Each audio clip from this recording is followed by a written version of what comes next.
शास्त्रों में वर्णित है, कोई ना कोई एक चीज का त्याग करना चाहिए जो बहुत प्रिय हो। 4 महीने ये वाली चीज मैं नहीं खाऊंगा।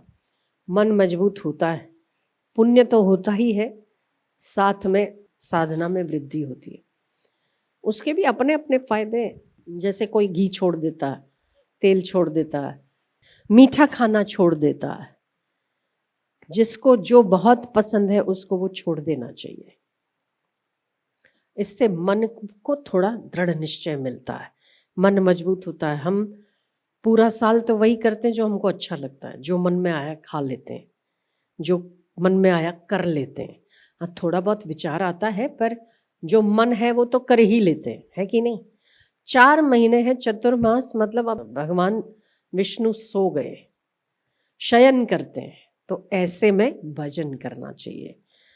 और भजन करने के साथ साथ अगर हम किसी भी प्रिय वस्तु को भगवान के लिए छोड़ देते हैं, वो 4 महीना कम से कम, मुझे ऐसा लगता है कि लॉजिकली भी हर इंसान को चतुर्मास में बाहर का खाना तो छोड़ ही देना चाहिए।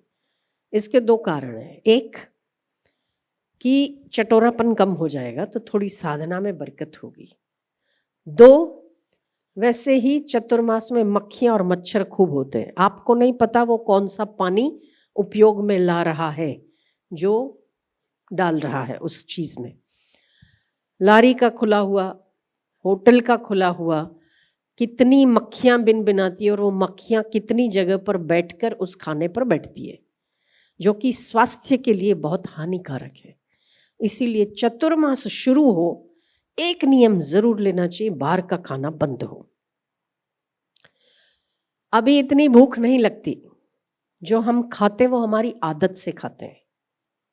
भाई आदत है ना 3 टाइम खाना, तो उसके बिना तो चलेगा ही नहीं। उसके बिना भूख तो लगती है, भूख नहीं लगती। सूर्य जब आसमान में ना हो तब जठराग्नि बंद होती है। तो चतुर्मास में उपवास का विधान है शास्त्रों में। अभी आप देखोगे कि आप सुबह थोड़ा बहुत खाते हो ना, सारा दिन भूख नहीं लगती। होता है ऐसा? अगर भूख को देखा है तो होता है, अगर खाने को देखा है तो नहीं लगता है।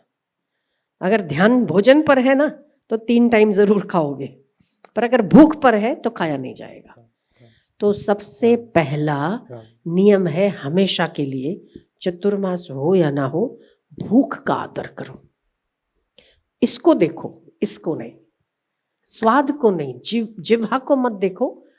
पूछो अपने आप से कितनी भूख है, खा पाएगा इतना, 2 रोटी खा पाएगा।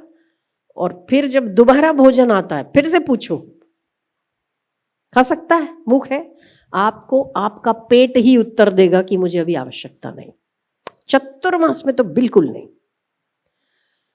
तो स्वस्थ रहने के लिए आवश्यक है ऋतुचर्या का पालन करना, और धार्मिक विधि विधान जो चतुर्मास में दिए गए हैं, कम खाना, छाछ न पीना। अब ये मौसम नहीं छाछ पीने का, छाछ पिएंगे फिर वायरल होगा, फिर पड़े रहेंगे 4 दिन 5 दिन 6 दिन बुखार में, उसका क्या अर्थ है। तो और चतुर्मास में तुलसी, अदरक, अड़ूसी मिलती है तो ठीक है, नहीं मिलती है तो थोड़ी सी हल्दी डाल दो तो भी बढ़िया है, एंटीबायोटिक का काम करती है। इसका काढ़ा बनाकर हर रोज चाय की तरह पीना चाहिए।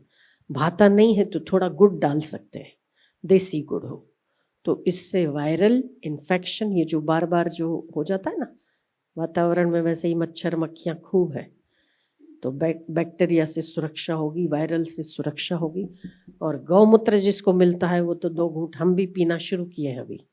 सुबह सुबह गौमूत्र थोड़ा, 2 ढक्कन सही, 1 पूरे ग्लास में 2 ढक्कन डाल दो, पी लो। बहुत बहुत आराम मिलता है, खांसी नहीं होगी, वायरल नहीं होगा। ये सब स्वास्थ्य संबंधी नुस्खे हैं जिसका पालन करना चाहिए। बार बार फिर बुखार में पड़े रहो, फिर घर वाले भी परेशान, अपन भी परेशान, दवाई भी परेशान, हम भी परेशान। तो ये मनुष्य के पास ताकत है कि कब खाना, क्या खाना, कितना खाना। पशु को तो पता है, उसे जो पसंद नहीं है ना, उसे जो उसके अनुकूल नहीं है वो कभी नहीं खाएगा। आपने देखा होगा, भूख से ज्यादा बकरी के अलावा कोई प्राणी नहीं खाता। बकरी को बहुत है, वो सारा दिन खाती रहती है। उसके अलावा बाकी जितने भी प्राणी देखो भूख से अधिक भोजन नहीं करते, और एक मनुष्य है जो भूख से अधिक खाता है और जरूरत से अधिक भोगता है। जरूरत नहीं है तो भी भोगों में रुचि ज्यादा है, जरूरत नहीं है तो भी हम खाते रहेंगे खाते रहेंगे खाते रहेंगे।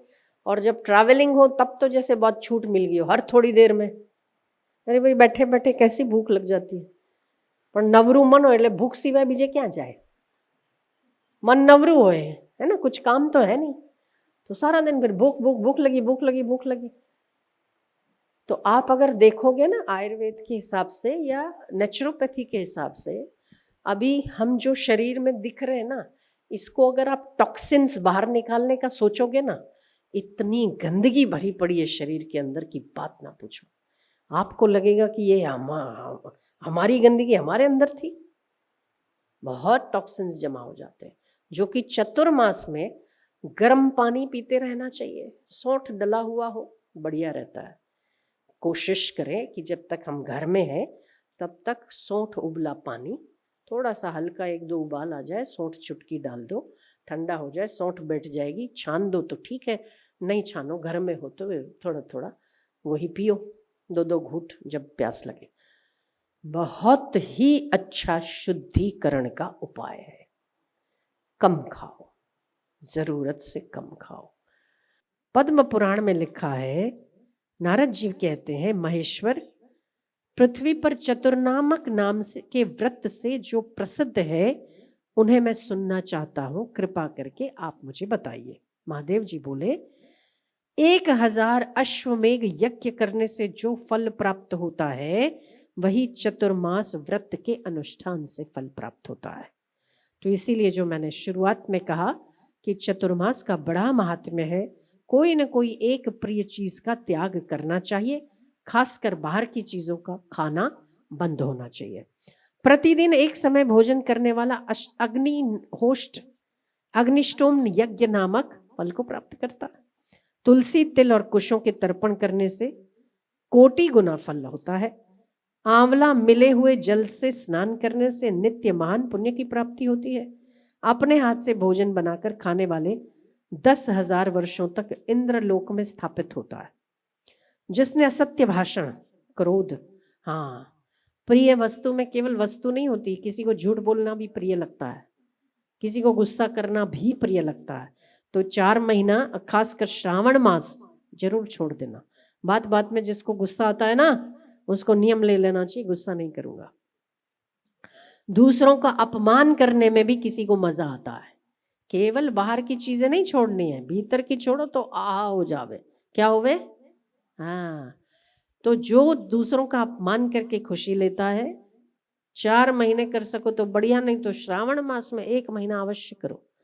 मैं इस महीने में किसी पर गुस्सा नहीं करूंगा, चाहे जो बोले वो, चाहे कोई गाली भी दे जावे तो भी गुस्सा नहीं करूंगा, झूठ नहीं बोलूंगा, ठीक है। असत्य भाषण, क्रोध, शहद तथा पर्व के अवसर पर मैथुन का त्याग कर दिया है, यह अश्वमेघ यज्ञ का फल प्राप्त करता है। जो बात करते हुए भोजन करता है, वार्तालाप से अन्न अशुद्ध हो जाता है, वह केवल पाप का भोजन करता है। मौन पूर्वक भोजन करने वाला उपवास के समान जानना चाहिए। तो चतुर्मास में मैं मौन रखते हुए भोजन करूंगा, ये भी एक नियम बहुत सुंदर है। जो मौन रखकर भोजन करता है वो कभी दुख में नहीं पड़ता। और हम लोग शायद ये सोचते हैं इससे उल्टा कि परिवार में बैठे हो तो बातें करते करते खाना चाहिए, तो भोजन भी ज़्यादा अच्छे से जाता है, और या टीवी देखते देखते भोजन करना चाहिए। दोनों ही आदतें गलत हैं। भोजन एक वो रस है जो हम उसे प्रत्यक्ष रूप में देखे हुए भोजन को रस बना रहे हैं। सुनने से भी रस बनता है, आंखों से भी बनता है, कई प्रकार से रस बनता है, पर भोजन का प्रत्यक्ष खून और रस बनना हम जानते हैं। भोजन का हरने वाला अगर आंखों से या कानों से कुछ देखे और सुनने से के साथ साथ अगर भोजन जाता है तो आप वो भोजन नहीं कर रहे हैं, जो दृश्य देख रहे हैं वही का रस आप ग्रहण कर रहे हैं। अगर आपने लड़ाई का दृश्य देखा है तो आप प्रत्यक्ष उस भोजन से लड़ाई ग्रहण कर रहे हैं। अगर आपने कोई झगड़े का दृश्य देखा है वही ग्रहण कर रहे हैं। अगर आपने कुछ ऐसा न देखने वाले दृश्य भी देखे हैं, वही चीजें आप अन्न के द्वारा भीतर ग्रहण करते हैं। इसीलिए भोजन के समय केवल और केवल भोजन होना चाहिए, क्योंकि अन्न देवता है। अन्न वो देवता है जो केवल आपके शरीर का पोषण करने के लिए ही बनता है, इसका और कोई उद्देश्य ही नहीं है। तो जो देवता हमारे को पुष्टि देता है, उसका सम्मान तो करना ही चाहिए।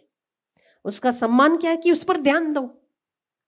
कोई भी व्यक्ति जब हमारे घर में मेहमान बनकर आता है और तुम दूसरे काम करने लग जाओ, उसको कैसा लगेगा, है ना? तो कोई देवता अतिथि रूप में आता है कि नहीं आता है, पर अन्न देवता तो हमारे पास है ही है। अन्न को देवता कहा गया है। तो जब वो अन्न हमारे शरीर में पचता है, हमारा रुधिर बनता है, रक्त बनता है, अस्थि बनती है, मांस बनता है, मज्जा बनती, वीर्य बनता है, कितनी सारी चीजें अन्न से बनती है। और वो हमारे सामने पड़ा है और हम टीवी में मुंह लगाए पड़े। आजकल तो लड़के लड़कियों की आदत देखो इतनी खराब हो गई, मोबाइल देखते देखते भोजन करते हैं। तो आप अन्न का अपमान करते हो, वो शरीर को नहीं लगता है, वो बीमारियों को जाता है। रस भी वैसा ही बनता है जो आप देख रहे हैं। तो ये चतुर्मास में नियम लो। जिनको मोबाइलों का बहुत शौक है, मोबाइल देखते देखते भोजन करना, ये 4 महीने में मोबाइल छोड़कर भोजन करना, टीवी छोड़कर भोजन करना, ठीक है? बहुत सुंदर बात है। जो मौन रखकर भोजन करता है वह कभी दुख में नहीं पड़ता। 1 या 2 समय पुराण सुनना, भगवान नाम कीर्तन और जप करने का कोटि गुना फल मिलता है। इसीलिए ये सब नियमों का पालन जो भी आप कर सको, कोई भी एक नियम पर चतुर्मास में उसको प्राणपण से पूरा करो, तो साधन भी बढ़ेगा, भक्ति भी बढ़ेगी, मुक्ति भी बढ़ेगी, आनंद भी बढ़ेगा, सुख और समृद्धि भी बढ़ेगी।